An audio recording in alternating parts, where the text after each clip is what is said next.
আল্লাহ নবীজি সাল্লাল্লাহু আলাইহি ওয়াসাল্লামের হাদিসের বাক্স মোতাবেক যতটুকু জায়গা আজকে প্যান্ডেল করা হয়েছে এটা জান্নাতের বাগান। সুবহানাল্লাহ। আমরা যারা বসে আছি তারা জান্নাতের ভিতরে আছি না বাহিরে আছি? আল্লাহ নবীর হাদিসের বাক্স মোতাবেক যেহেতু প্যান্ডেলের ভিতরে আছি তাহলে জান্নাতের বাগানের ভিতরে আছি। কথা বলেন ঠিক কিনা? আল্লাহ তাআলা আমাদের সকলকে জান্নাতি মানুষ হিসাবে কবুল করে, সকলেই বলি আমিন। এলাকার অনেক ভাই অনেক বোন এখনো দোকানপাট বিভিন্ন জায়গায় বসে আছে, চিন্তা করতেছে যাবো কি যাব না।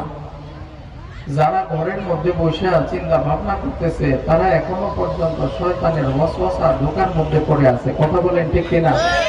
এই জান্নাতের বাগান কি কাউকে থাকবে ভাই? যতক্ষণ পর্যন্ত মুরগির ডিম গুলা মুরগির পাকের নিচে থাকে ততক্ষণ পর্যন্ত ডিম গুলা নিরাপদ। কথা বলেন ঠিক কিনা? এই ডিম গোলার থেকে বাচ্চা হওয়ার সম্ভাবনা আছে না নাই?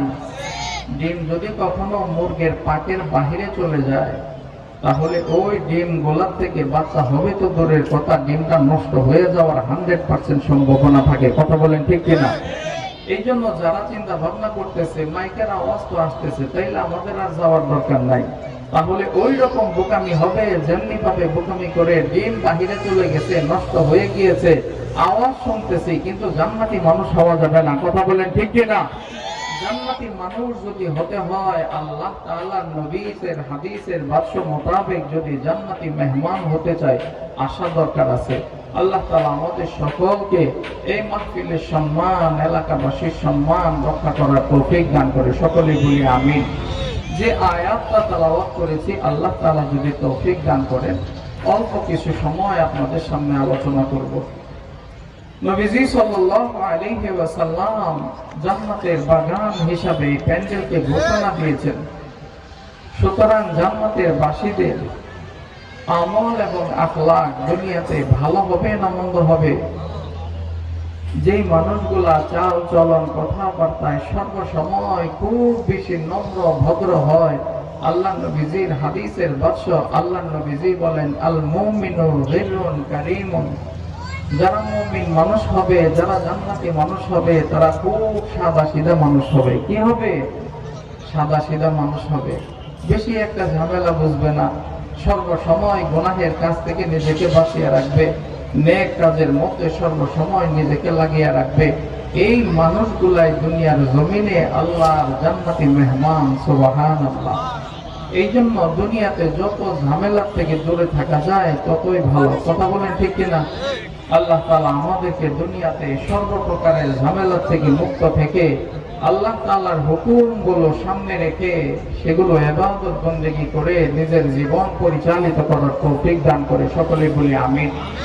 আজকে যেমন এলাকাবাসীর পক্ষ থেকে মাদ্রাসার পক্ষ থেকে এমন সুন্দর একটা জান্নাতের বাগানের আয়োজন করা হয়েছে, নবীজি সাল্লাল্লাহু আলাইহি ওয়াসাল্লাম বলেন আল্লাহ তাআলা জান্নাতি সমস্ত মানুষদেরকে নিয়ে জান্নাতের মধ্যে এমন সুন্দর একটা অনুষ্ঠান করবেন। সুবহানাল্লাহ।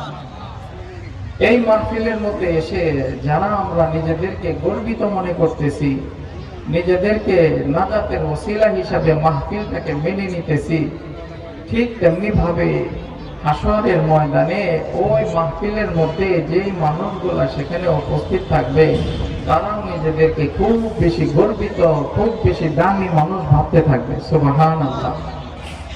আল্লাহ তাআলার জান্নাতের সেই মাহফিলে উপস্থিত থাকা সৌভাগ্যের বিষয়। কিসের বিষয়? সৌভাগ্যের বিষয়। দুনিয়াতে আমাদের বিষয়টা হয়ে গেছে এমন, দুনিয়াতে যদি টাকা পয়সা বেশি কামানো যায় তো আমরা নিজেদেরকে খুব বেশি সৌভাগ্যবান ভাবতে থাকি। কথা বলেন ঠিক কিনা? এটা কেন হয়েছে? এটা এই জন্য হয়েছে আমরা দুনিয়ার লাভটা ভালো বুঝছি। কি করছি ভাই? লাভটা ভালো বুঝছি। আসলে টাকা পয়সায় মানুষের জীবনের মুখ্য কোনো উদ্দেশ্য নয়। উদ্দেশ্য হলো আল্লাহর বান্দা আল্লাহর সন্তুষ্টি নিয়ে আবার আল্লাহর কাছে ফিরে যাবে। কথা বলেন ঠিক কিনা? ওই ব্যক্তি সফল যে ব্যক্তি আল্লাহ তাআলার কাছ থেকে ক্ষমা নিয়ে দুনিয়া থেকে বিদায় নিয়ে চলে যেতে পারলো। ওই ব্যক্তি সবচেয়ে বড় বেশি ক্ষতিগ্রস্ত হয়ে গেল যে ব্যক্তি দুনিয়া থেকে আল্লাহ তাআলার সন্তুষ্টি আদায় করতে পারলো না, নিজের জীবনটা বরবাদ করে ফেললো। কথা বলেন ঠিক কিনা? আজকের এই মাহফিল ব্যাপারটা যখন আপনারা দেখবেন হ্যান্ডবিলের মধ্যে, এই মাহফিলের সভাপতি আছে না নাই? এই মাহফিলের সম্মানিত সভাপতি যিনি আছেন, যিনি সভাপতিত্ব করবেন, আমাদের সকলের শ্রদ্ধাভাজন ব্যক্তি বীর মুক্তিযোদ্ধা আলহাজ আলী হোসেন শিকদার। এটা হলো বারোইপাড়া আজকের এই মাহফিলের উনি সভাপতি। আল্লাহ তাআলা বলেন জান্নাতের মাহফিলের সেই সভাপতি, ওই জান্নাতের মাহফিলের মধ্যে স্বয়ং আমি আল্লাহ নিজে সভাপতি হব। সুবহানাল্লাহ। আজকের এই মাহফিলের মধ্যে যিনি প্রধান অতিথি আছেন, আমাদের এই সংসদীয় আসনে যিনি এমপি পদপ্রার্থী জনাব ডক্টর দেওয়ান মোহাম্মদ সালাউদ্দিন বাবু সাহেব। আল্লাহ তাআলা বলেন এটা বারোইপাড়ার মাহফিল, এই জন্য মেহমান, প্রধান মেহমান হয়েছে এলাকারই যিনি প্রতিনিধিত্ব করেন, এই এলাকাতে যিনি বারবার এমপি হিসাবে দায়িত্ব পালন করছেন, এমন একজন সম্মানী ব্যক্তি। কথা বলেন ঠিক কিনা? আল্লাহ তাআলা বলেন জান্নাতের সেই মাহফিলের মধ্যে প্রধান অতিথি হিসাবে উপস্থিত থাকবেন তোমাদের নবী সাইয়্যিদুল আম্বিয়া নবী মুহাম্মদুর রাসূলুল্লাহ সাল্লাল্লাহু আলাইহি ওয়াসাল্লাম। এই মাহফিলের মধ্যে অনেক এমন বিশেষ অতিথি, অনেকের নাম দেওয়া আছে, আছে না নাই? আল্লাহ তাআলা বলেন জান্নাতের মধ্যে সেই মাহফিলের মধ্যে বিশেষ অতিথি হিসাবে আমি আল্লাহ তাআলা আরেকজন নবীকে রাখবো। সেই নবীর নাম হলো হযরত দাউদ আলাইহিস সালাতু ওয়াস সালাম। আজকের এই মাহফিলের স্টেজের মধ্যে অসংখ্য উলামায়ে কেরাম, এলাকার শ্রদ্ধাভাজন গণ্যমান্য ব্যক্তিরা আছে না নাই? আল্লাহ তাআলা বলেন আমার সেই জান্নাতের মাহফিলের স্টেজের মধ্যে হযরত আদম থেকে শেষ নবী পর্যন্ত প্রত্যেকটা নবী স্টেজের মধ্যে উপস্থিত থাকবে। সুবহানাল্লাহ। কতই না দামি সেই মাহফিল। ওই মাহফিলে যদি আমরা থাকতে চাই তাহলে আমাদের জীবনের মোড় পরিবর্তন করা দরকার, আছে না নাই? আল্লাহ সকলকে তৌফিক দান করে বলি আমিন। দুনিয়ার মাহফিল যেমন সুন্দর হয়, মাহফিলটা যখন শুরু হবে দেখবেন হযরত উলামায়ে কেরাম বলে প্রধান অতিথি এখনই আপনাদের সামনে বক্তব্য রাখবেন। ওনার বক্তব্যের পূর্বে আমাদের মাদ্রাসার একজন হাফেজ শিক্ষক যিনি আজকে পাগড়ি নেবেন, অথবা ছাত্র যিনি পাগড়ি নেবেন, আপনাদের সামনে আল্লাহ তাআলার কোরআন একটু তেলাওয়াত করে শোনাবেন। এমন হয় কি হয় না ভাই?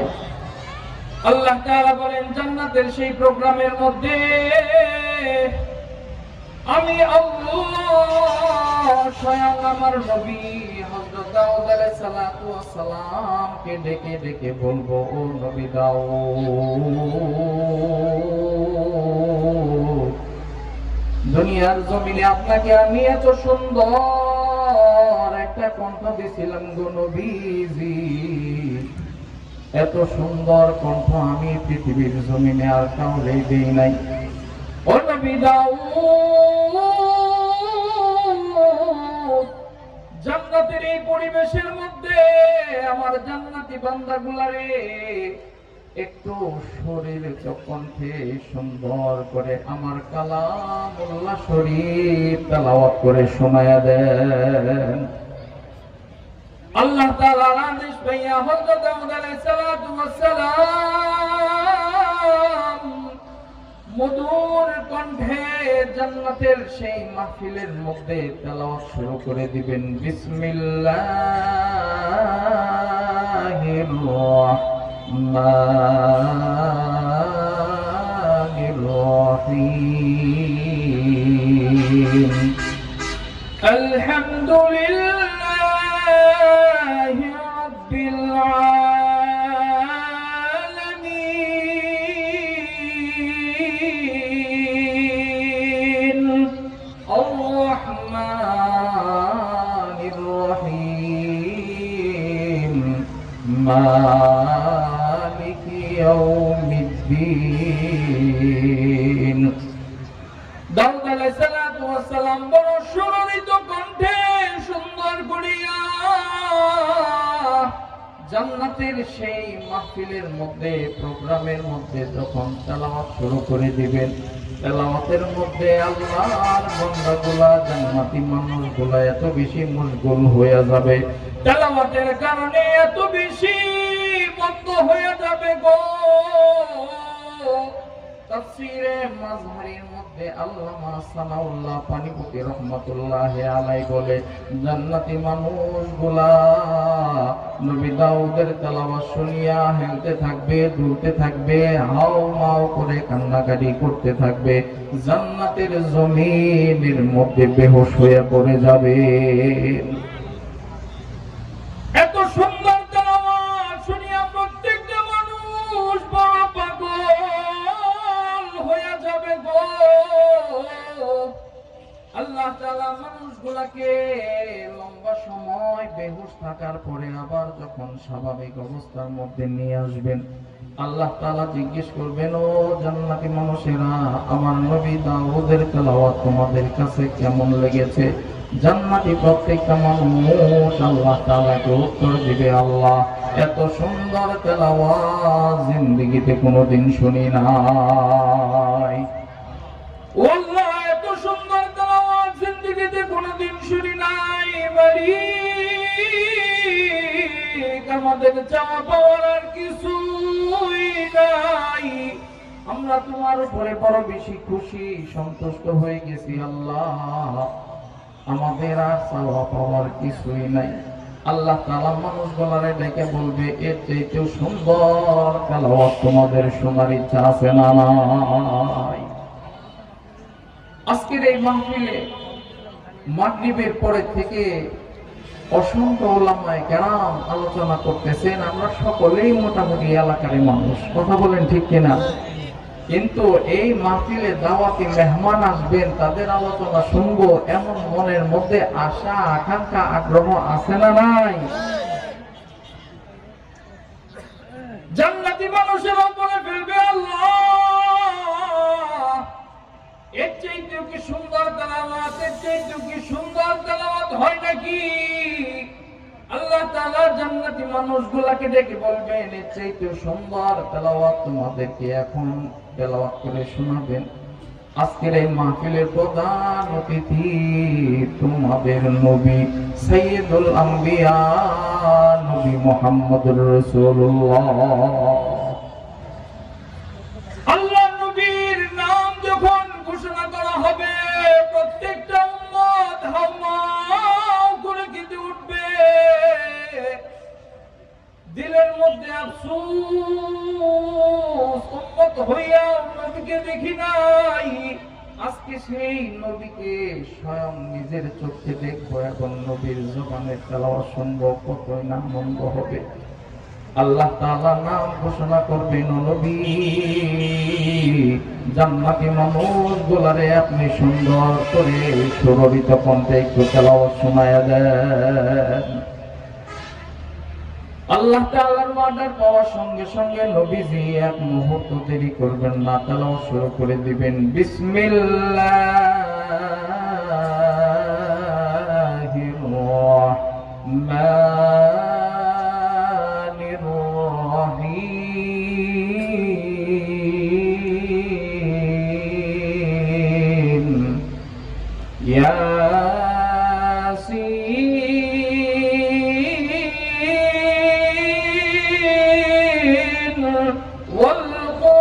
والقرآن الحكيم إنك لمن المرسلين على صراط মুস্তাকিম। নবীজি যখন দাওয়াত শুরু করবেন, উম্মতগুলা হাই হুতাশ, জান্নাতের জমিনের মধ্যে কান্নার রোল পড়ে যাবে গো। তাফসীরে মাযহারির মধ্যে লেখা হয়, গলা কাটা মুরগিটারে জমিনের মধ্যে ছেড়ে দিলে মুরগি যেমন লাফায় ঝাঁপায়, প্রত্যেকটা উম্মত নবীর নবীর জবানের তেলাওয়াত শুনিয়া জান্নাতের জমিনের মধ্যে এমন লাফাইতে থাকবে, ঝাঁপাইতে থাকবে, মানুষগুলা নিজের জ্ঞান হারিয়ে ফেলবে। এই মানুষগুলাকে আল্লাহ আবার স্বাভাবিক অবস্থার মধ্যে আনবেন, এসে জিজ্ঞেস করবেন, ও আমার জান্নাতি বান্দারা, আমার নবীর তেলাওয়াত তোমাদের কাছে কেমন লেগেছে? জান্নাতি প্রত্যেকটা মানুষ উত্তর দিবে, আল্লাহ একেবারে কলিজা কানায় কানায় পূর্ণ হয়ে গেছে, আমরা একেবারে পরিতৃপ্ত, আমাদের আর চাওয়া পাওয়ার কিছু নাই। নবীকে দেখি নাই, নবীকে দেখলাম, নবীর জবানের তেলাওয়াত কোনোদিন শুনি নাই, নিজ কানে আজকে নবীর জবানের তেলাওয়াত শুনলাম, ওয়াল্লাহ আমরা খুব বেশি সন্তুষ্ট, আমাদের আর চাওয়া পাওয়ার কিছুই নাই। সুবহানাল্লাহ। আল্লাহ তাআলা বলবেন, ও জান্নাতি মানুষেরা, এর চেয়ে তো কি সুন্দর তেলাওয়াত তোমাদের শোনার ইচ্ছা আছে? প্রত্যেকটা মানুষ একে অপরের চেহারার দিকে তাকাবে আর বলবে, আল্লাহ এর চেয়ে তো কি সুন্দর তেলাওয়াত হতে পারে? আল্লাহ তাআলা ঘোষণা দিবেন, দুনিয়ার জমিনে আমার দেওয়া কালাম কোরআনে শরীফ তোমরা তেলাওয়াত করেছো, দুনিয়ার জমিনে ইমাম সাহেবের তেলাওয়াত শুনেছো, হাফেজ সাহেবের তেলাওয়াত শুনেছো, কারি সাহেবের তেলাওয়াত শুনেছো, নিজে তেলাওয়াত করেছো। আমি আল্লাহ যেই মালিক তোমাকে কোরআনে কারীম দান করেছি, সেই মহান মালিক আল্লাহ আজকে আমার কালাম নিজে তেলাওয়াত করে তোমাদের শোনাবো। সুবহানাল্লাহ। বাংলাদেশে জাতীয় সঙ্গীত আছে না নাই? ইন্ডিয়াতে জাতীয় সঙ্গীত আছে না নাই? পৃথিবীতে এমন কোন রাষ্ট্র নাই যে রাষ্ট্রের কোন জাতীয় সঙ্গীত নাই। রাষ্ট্র যেমন আছে, রাষ্ট্রের জন্য জাতীয় সঙ্গীত তেমনি ভাবেই আছে এবং থাকে। আল্লাহ তাআলা বলেন, আমার কোরআনে কারীমের জাতীয় সঙ্গীত হলো সূরা আর-রহমান। সুবহানাল্লাহ। আল্লাহ তাআলা বলবে, ও দুনিয়ার মানুষ, আজকে আমি মহান মালিক আল্লাহ আমার জান্নাতি মানুষগুলোরে আমার কালামে পাক তেলাওয়াত করে একটু শোনাবো। জান্নাতি মানুষগুলা আল্লাহ তাআলার জবানের তেলাওয়াত শোনার জন্য তৈয়ার হয়ে যাবে। আল্লাহ তাআলা জিবরাইলকে ডেকে বলবে, ও জিবরাইল, আমার বান্দাগুলা সিজদায় পড়ে সুবহানা রাব্বিয়াল আলা বইলা বইলা আমারে ডাকছে। রুকুতে যাওয়ার পরে সুবহানা রাব্বিয়াল আযীম বইলা বইলা ডাকছে। কোনদিন আমারে দেখে নাই। তাহাজ্জুদের নামাজ আদায় করি আমার দরবারে হাত পাইতা পাইতা কাঁদছে, কিন্তু কোনদিন আমারে দেখে নাই। আমি আল্লাহ তাআলা আমার বান্দারে দুনিয়াতে দেখা দেই নাই। আজকে জান্নাতের এই প্রোগ্রামের মধ্যে আমি আমার বান্দার থেকে আর দূরে থাকতে চাই না। ৭০,০০০ নূরের পর্দা সরাইয়া দাও। আমি স্বয়ং আল্লাহ আমার বান্দাগুলোর সামনে বসে সূরা আর-রহমান তেলাওয়াত করে শোনাবো। আল্লাহ তাআলা তেলাওয়াত শুরু করবেন, আর-রহমান আল্লামাল কুরআন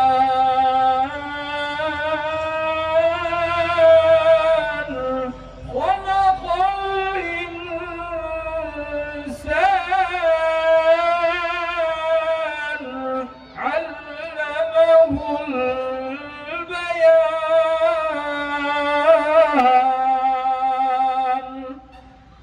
আল্লামাহুল দুনিয়ার মানুষ তেলাওয়াত করি আর-রহমান আল্লামাল কুরআন খালাকাল ইনসান। আল্লাহ তেলাওয়াত করবেন, আমার রহমান, আমি হইলাম সেই সত্তা যিনি তোমাদেরকে সৃষ্টি করেছে। সুবহানাল্লাহ। আল্লামাহুল বায়ান, আমি হইলাম সেই সত্তা, যেই সত্তা তোমাদেরকে কথা বলা শিক্ষা দিয়েছেন। আমি হইলাম সেই সত্তা যিনি তোমাদেরকে আল্লাহর কালামে পাক তেলাওয়াত শিখিয়েছেন। এইভাবে যখন জান্নাতে সম্পূর্ণ অনুষ্ঠানটা শেষ হয়ে যাবে, জান্নাতি মানুষগুলাকে আল্লাহ তাআলা বলবেন, ও জান্নাতি মানুষেরা, তোমরা এখন যার যার বাড়িতে ফিরে যাও। জান্নাতের প্রত্যেকটা মানুষ আল্লাহ তাআলার নূরের তাজাল্লিতে এত পরিমাণে সুন্দর হয়ে যাবে, নিজের জান্নাতে যাওয়ার পরে নিজের হুর গেলমান যারা আছে তারা তাকেই চিনতে পারবে না। সুবহানাল্লাহ। জান্নাতের ওই পরিবেশের মধ্যে আল্লাহ তাআলা আমাদের সকলকে বসার কোন জায়গায় সাইডে একটু হইলেও জায়গা করে দেখ, চাই কি চাই না ভাই? আল্লাহ তাআলা আমাদের এই চাওয়াকে কবুল এবং মঞ্জুর করে বলি আমিন। যদি চাই তো আল্লাহ তাআলার হুকুম কিছু মানা দরকার আছে না নাই? নামাজ লাগবে কি লাগবে না?